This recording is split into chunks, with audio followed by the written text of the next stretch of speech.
All right, y'all. So the 2024 play-in tournament is officially set. Games start tomorrow with the West. So let's talk about how I think, what my predictions are for the 2024 NBA play-in tournament and how it's going to unfold. So boom. Let's talk about the West games because they start first. They start tomorrow. They're playing. Both games are tomorrow on TNT. It'll all be nationally televised for the whole playoffs, so everyone will be able to watch it, which is great. So the first game is the 8-seeded Lakers playing at the 7-seeded Pelicans, and I think this will be a very interesting game. I think this would be a very interesting series as well. The Lakers literally just beat the Pelicans yesterday. They beat them Sunday. They secured the 8 seed spot in the play-in, which was great. That was a good game. LeBron and AD both played dominantly. They dominated the Pelicans. Pelicans had nobody play good. Their whole starting lineup was in the negatives for plus minus. Whereas LeBron and AD, LeBron had like a 27-point triple-double, and AD had a 30-point double-double, I'm pretty sure, or something like that. So they both balled out. They both played very well. And I believe this will be a very good 7-game series, like I said. I really think these playing games in the West will be very hard to predict, both of them. And I really think every series in the West is going to be like a really interesting one, you know what I'm saying? Like I've said this before, I think the West playoffs are going to be great. And I actually think the East playoffs are going to be a lot better, especially in the first round than we've seen recently. But we'll talk about that in another video later this week. So I'm going to say the Lakers pick up the win here, simply because I trust LeBron and AD in that single-game setting more than I trust anyone on the Pelicans, and I like the Pelicans head coach. Willie Green, I think is his name. Maybe I'm tripping. I'm pretty sure that's his name, though. I don't know why I'm blanking, but I'm pretty sure that's his name. He's really good. I think he's actually a very good coach. I think he's levels, leaps, and bounds ahead of Darvin Ham. But I trust LeBron. I trust AD. I trust them to win one game over the Pelicans to secure that 7 seed. But the thing is here, it's really interesting because, one, do the Lakers want the 7 seed? Because they have to play against the Nuggets in the first round if they win the 7 seed, I think. Like, let me go check and make sure I'm right again, but I'm 99% sure the Nuggets are the 2 seed, the Thunder are the 1 seed, and the Timberwolves are the 3 seed, right? Which would mean that if the Lakers win this game, they're the 7 seed. They would have to play the Nuggets first round. Like, is that really a smart plan? Like I said, I think the Lakers will win here. I expect the Lakers. I think they really want Denver. It's like they're gonna have to see Denver at some point anyway if they want to make it to the finals. More than likely, yeah, it's OKC, Denver, and then Minnesota. So yeah, they would play Denver first, but in the first round, I mean, if they do pick up the win. So it's interesting. Like, I don't think the Lakers are really ducking anybody, so I do think the Lakers will come out and try to win this game. And I honestly expect the Lakers to win this game, but I think it'll be a very good game, and I honestly could see it going either way. The Lakers just beat them by 20 Sunday. LeBron and AD had a dominant game against them. This was a fully healthy Pelicans team, too. Brandon Ingram, it was his first game back, but, like, I think it was his first game back. I'm pretty sure it was his first game back. And, Brandon Ingram came back. It was, nothing looked great. Like, Zion was like 4 for 14 or something, 4 for 13 shooting. Like, nobody played well for the Pelicans. It wasn't like another game where you have CJ McCollum hitting 9 threes and then Trey Murphy getting caught. Like, you didn't have that in this game. It was really just a bad game for the Pelicans.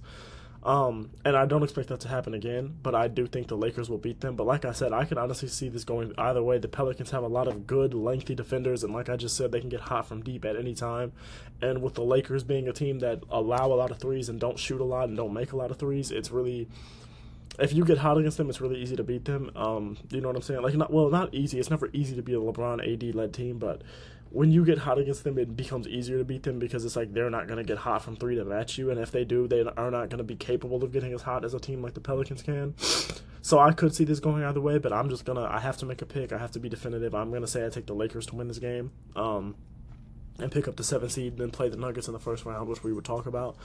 Second game, it's the 10-seeded Warriors at the 9-seeded Kings. It's a game that's basically a rivalry game at this point because of how the Kings and the how the Kings and the Warriors have played each other in the last season. Like, going back to last year's playoffs, where Curry dropped 50 in a damn game 7.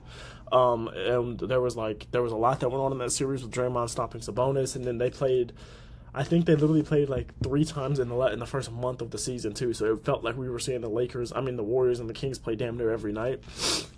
So I'm very interested to see what this game is going to look like. I'm going to say that I picked the Warriors to win this game. I could really see this going either way. Like I said, this is a rivalry game. I'm a big fan of De'Aaron Fox. I think he's really good.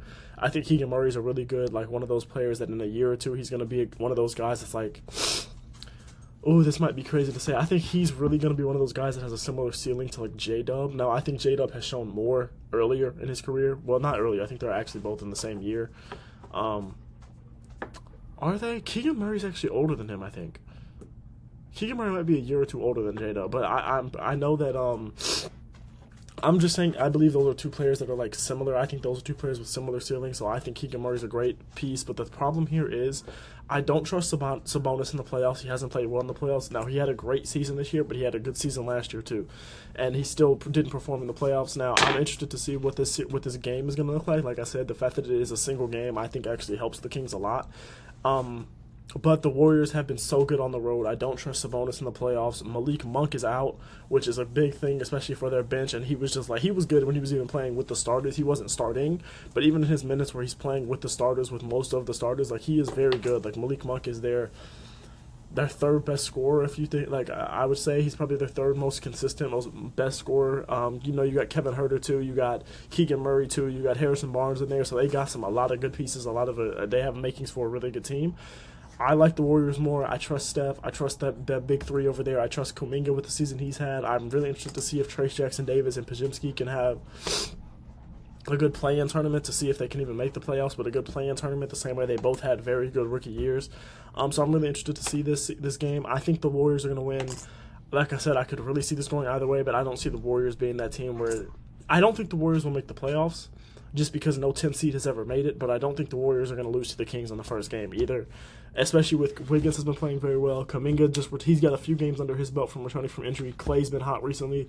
We just saw against the Lakers how Draymond can get hot at any time and even join in from raining threes. So I expect the Warriors to win this game just because I think they have a lot more upside, and I trust Curry more than I trust anyone else on the floor in that game. So I'm going to pick the Warriors.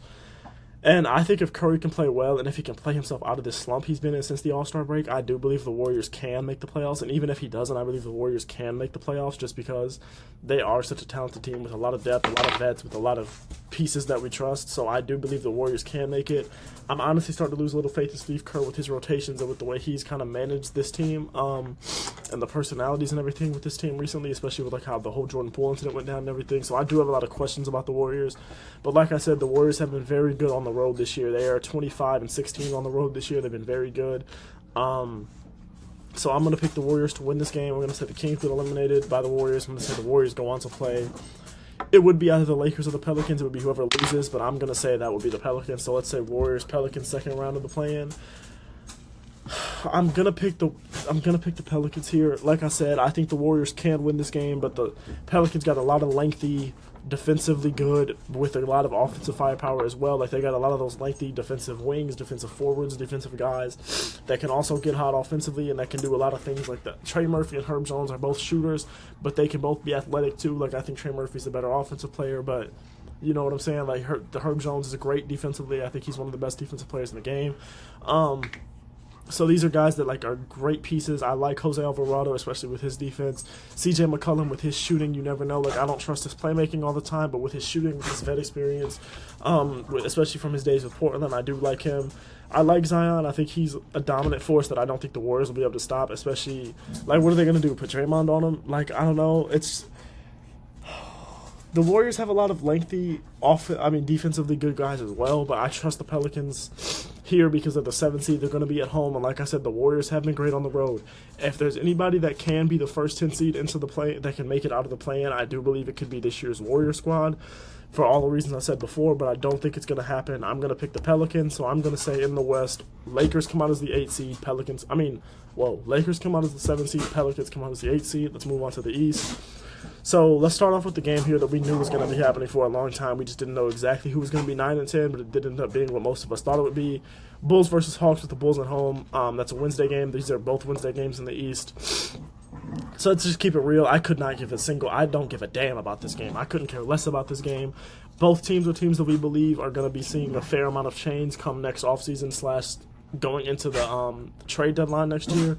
These are two teams that I believe we have seen the ceiling for both of these teams as the roster is currently constructed. We've seen that DeJounte and Trae Young can't work out. We've seen that hey, y'all stop it. That's the dogs. I'm sure y'all been hearing them the whole video. I'm so sorry about that. But this is one of those teams where I feel like that Zach LaVine, DeMar DeRozan, Lonzo Ball, Vucevic, we've seen what the ceiling of that team, of that core can be. Even with Lonzo there, they were the 1 seed that year, but a lot of us knew that was fake. So it's like, we've seen what the ceiling of this team can be. I don't have faith in them. And with the Hawks, we don't believe that Trae Young and DeJounte can work together. I don't have faith in them. I believe they are a team that is going to be making a lot of moves as well. Whether that's trading DeJounte and Trae Young or one of the two, whatever they decide to do is just interesting. I don't know, but I'm very interested to see what happens there. I'm going to say that this game is in Chicago, I know that, but I'm going to say that the Hawks actually pull out the win here. I would like what I've seen from the DeJounte Murray-led Hawks, honestly. Like, they've pulled out some big wins. They pulled out some big comebacks, like against the Celtics. They've pulled out some big wins. Now, they have let up a lot of things, like, you know, that Luka Doncic just scored 73 on this team, right? Like, there are a lot of questions about this team. Do we trust the coaching of, I think it's Quinn Snyder. I think that's who it was, the old Jazz coach from when it was Donovan Mitchell and Rudy Gobert there. Do we trust him? I don't know, but I don't trust Billy Donovan. I don't trust the Bulls. I like Ayo Dosunmu and his leap. I like Kobe White and his leap. I would have liked to see a lot of a bigger leap from Patrick Williams. DeMar DeRozan he's been having a good season. He's one of those guys that's in the top 3, top 2 for Clutch Player of the Year. I don't think he'll win it, but he's up there in the top 2, top 3. Probably going to be top 2.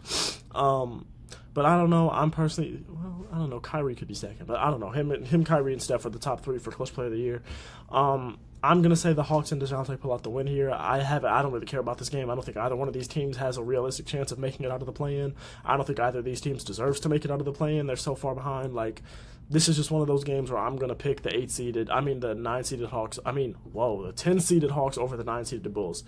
The other game out of the East is actually a very interesting game, and this is a game that my prediction for this game isn't really so much because of the matchup here. It's more because of the matchup that would become the first round matchup, and that is because I believe both of these teams will make it out of the play-in.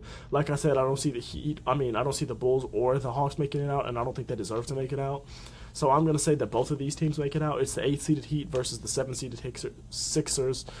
This is an interesting game, like I said, but I'm going to pick the Heat to win here. Embiid's come back, and he's played very well. I believe he would have dominantly won the MVP, and Philly would have had a much higher seed, probably a 2-seed or a 3-seed. I'm going to say 2-seed with the way the East is playing. Had Embiid not got hurt, but I don't trust Embiid in the playoffs, and I trust the defense of Adebayo and the coaching of Coach Spur way more than I trust Embiid in the playoffs. And then when you put in the way that Tyler Herro's been playing recently, the way that I can't think right now. The way that Terry Rozier's played recently, the way that we trust Caleb Martins to have some decent games in the playoffs. Jaime Jaquez has played well. You can trust Kevin Love to come in and play some serious minutes. You can trust Duncan Robinson more this year than ever before, especially because his game offensively has added a lot more versatility this year. I'm going to pick Miami. However, this is a risky pick because, if Doc Rivers was still the coach for Philly, I would be way more comfortable in picking Miami. But when you consider the fact that they added new role players and Buddy Hield in that 2-man game with Buddy Hield, and Embiid has looked pretty good. When you add that they've added new role players like guys like Nicholas Batum, who I don't trust, but he maybe a game where this is a 1-game scenario, maybe he could have a good game.